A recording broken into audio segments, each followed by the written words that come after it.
Welcome to Telangana software farmer. ఈ week మన video వచ్చేసి గ్రౌండ్ నట్స్ ఫార్మింగ్ అనమాట, న్యాచురల్ ఫార్మింగ్.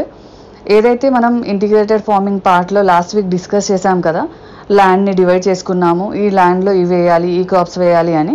దాని ప్రకారంగానే ఫస్ట్ మేము అన్ని సీడ్స్ కూడా తీసుకొచ్చి పెట్టేశామన్నమాట రూమ్లో. కొన్ని సీడ్స్ అయితే ఎక్కువ రోజుల ముందు తీసుకోవాలి కాబట్టి అవి సీడ్స్ ఫస్ట్ తీసుకొచ్చాము, ప్రాపర్గా వాటిని క్లీన్ చేసి పెట్టుకున్నాము. ఇంకా ఎప్పుడు రెడీగా ఉంటే అప్పుడు వేయడానికి. అప్పుడే ట్రాక్టర్ అతను వచ్చి మొత్తం దున్నేసి వెళ్ళిన తర్వాత మాకు ఏదైతే ప్లేస్లో గ్రౌండ్ నట్స్ వేయాలనుకున్నామో అక్కడ కరెక్ట్గా ఈ సాల్ అంటా చూడండి, గ్యాప్స్ అవి స్ట్రైట్గా కనిపిస్తున్నాయి. సో ఇలా ఒక్కొక్క లైన్ చూస్ చేసుకొని వేసుకుంటూ వెళ్ళిపోతే త్వరగా అయిపోతుంది కదా. కొంచెం వెదర్ కూడా చల్లగా ఉండే అనమాట, వర్షం పడుతుందేమో, ఇప్పుడు వేయడం కరెక్ట్ టైము, వేస్తే ఒక 2 డేస్లో వర్షం పడితే ఆ సీడ్స్ అనేవి త్వరగా మొలకలు వచ్చేసాయి కదా అని చెప్పేసి అందరము దాన్ని డిస్ట్రిబ్యూట్ చేసుకున్నాము. ఎవరైతే మా రూమ్లో సెక్యూరిటీ ఉంటారో వాళ్ళు, మేము, మా హస్బెండ్, పిల్లలు అందరం కూడా ఆ సీడ్స్ కొన్ని తీసుకొని మేము వేసుకుంటూ వెళ్తూ ఉంటే పిల్లలు వెనక నుంచి క్లోజ్ చేసుకుంటూ వచ్చారు. తర్వాత వాళ్ళు కూడా ఎంజాయ్ చేశారు, ఒక కాంపిటీషన్ చేసేసారు అనమాట దీన్ని, ఎవరి లైన్ ఫస్ట్ అయిపోతుందా అన్నట్టు. అలా కాంపిటీషన్ పడి మరీ వేసాము, వేసుకుంటూ వెళ్ళడము, కాళ్ళతోనే క్లోజ్ చేసుకుంటూ వెళ్ళడము. అలా కంప్లీట్గా ఒక 2 డేస్లో కంప్లీట్ చేసాము. ఎందుకంటే ఫస్ట్ డే మాకు సీడ్స్ సరిపోలేదు. సో మొత్తం 8 kgs సీడ్స్ వరకు పట్టాయన్నమాట, గ్రౌండ్ నట్స్ పట్టాయి.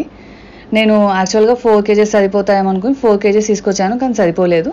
ఆ ప్లేస్ ఒక 10 గుంటాస్ ఏమో ఉంటుందనుకుంటా, ఫస్ట్ టైం కదా.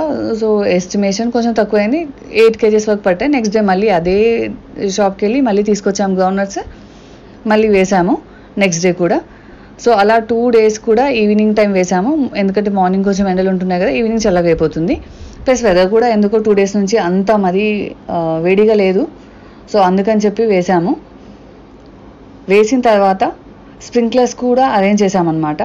ఎందుకైనా బెటర్, మళ్ళీ వర్షం పడకపోతే స్ప్రింక్లర్స్ అయినా ఆన్ చేసుకోవచ్చు అని చెప్పేసి స్ప్రింక్లర్స్ కూడా అరేంజ్ చేసాము. మీకు ఇంతకుముందు చెప్పినట్టు మన దగ్గర ఉన్నది ఈ 5 స్ప్రింక్లర్ సెట్. సో మనం 8 క్రాప్స్ వేస్తే అటు సైడ్ మనమే వెళ్ళి మొత్తం జాయిన్ చేసుకోవాలి.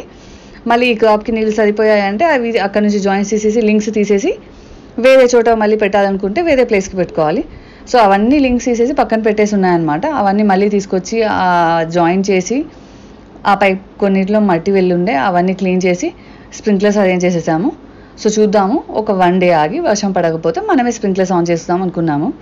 కానీ అదృష్టం బాగుండి 2 డేస్లోనే వర్షం పడిందనమాట. వర్షం పడడం వల్లేమో చాలా త్వరగా వచ్చాయన్నమాట ఈ గ్రౌండ్ నట్స్వి.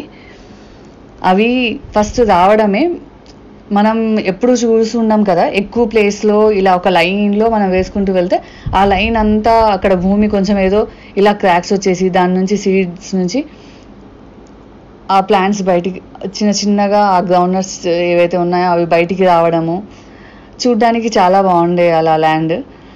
నేనైతే ప్రతి ఒక్క చిన్న ఎక్కడి నుంచి వస్తుందా సీడ్స్, ఎక్కడి నుంచి అలా క్రాక్స్ వచ్చాయి, ఆ ప్రతిదీ అబ్జర్వ్ చేసుకుంటూ వెళ్ళాను ప్రతిరోజు.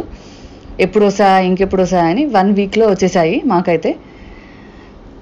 మొత్తం ఇప్పుడు ఏదైతే క్లీన్గా కనిపిస్తున్న ల్యాండ్ కొంచెం గ్రీన్గా కనిపిస్తుంది. వెయిట్ చేసి చూద్దాము. ఒక 3 నుంచి 6 months క్రాప్ ఇది. యాక్చువల్గా 6 months, కానీ కొంతమంది త్వరగా కూడా తీయొచ్చు అంటున్నారు, కానీ లాస్ట్ టైం కూడా మేము తీయలేదు, 6 monthsకే తీసాము. సో చూద్దాము ఎంతవరకు గ్రౌండ్ నట్స్ వస్తాయో మనకి. వేయడం అయితే సక్సెస్ఫుల్గా కంప్లీట్ చేసాము, వర్షం కూడా పడింది. లెట్స్ హోప్ మంచి క్రాప్ ఈసారి మనం తీసుకుంటామని. Thanks for watching our videos. Please like and subscribe to our channel.